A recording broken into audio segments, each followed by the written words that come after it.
Welcome back, students. So, here we continue with the second part of the poem 2.3, The Inchcape Rock, textbook, page number 104. The seventh stanza deals with the Ralph's feelings and thoughts. He was delighted at the good spring atmosphere. In the sixth stanza, we were introduced with the character of Ralph, who is a wicked person. He was making whistling sounds and singing in joy. He was actually overjoyed, but no one knew that a sinful thought in his mind was behind this happiness. The eighth stanza. Here the rover himself speaks and reveals his desire.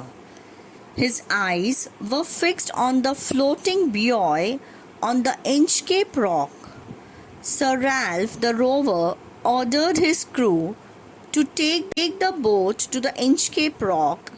Then he says that he is going to plague. Plague means kill or destroy the good work of the abbot of Aberbrothock.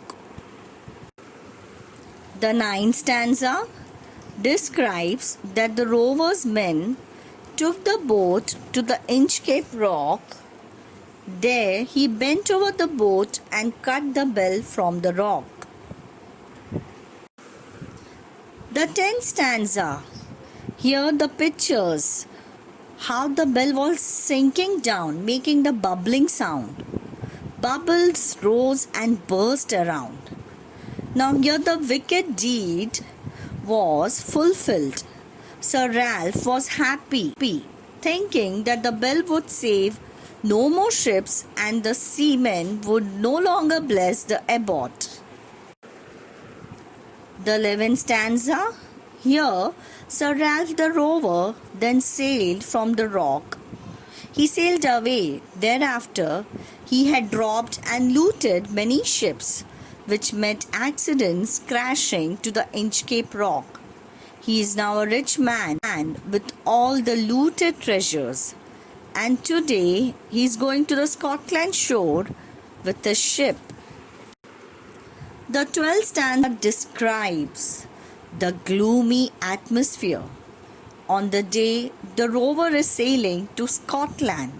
Now rover is full of joy because he's looted so many people and he is sailing to Scotland. The sun is hidden behind the thick fog. Strong winds were blowing all day and now in the evening it has stopped blowing. The next 4 lines continues the gloom. The rover is now on the deck of his ship. They can't see land as it is very dark. Sir Ralph assures that the moon will appear soon and so there will be light. In the 14th stanza, one of Ralph's men says that he hears the roaring sound of the waves breaking against something. So he hopes they should be near the shore. He also regrets that the Inchcape bell is no more, as it could guide them in this situation. But no sound was there. The tides were strong. The rover and his team are drifting along with the ship. Suddenly the vessel gets a jerking. They all realize that the vessel was hit the Inchcape Rock. The 16th stanza. Here Sir Ralph the rover pulls his hair in frustration. He curses himself for his evil deeds. Meanwhile, the water fills in every corner of the vessel and it starts sinking in the sea.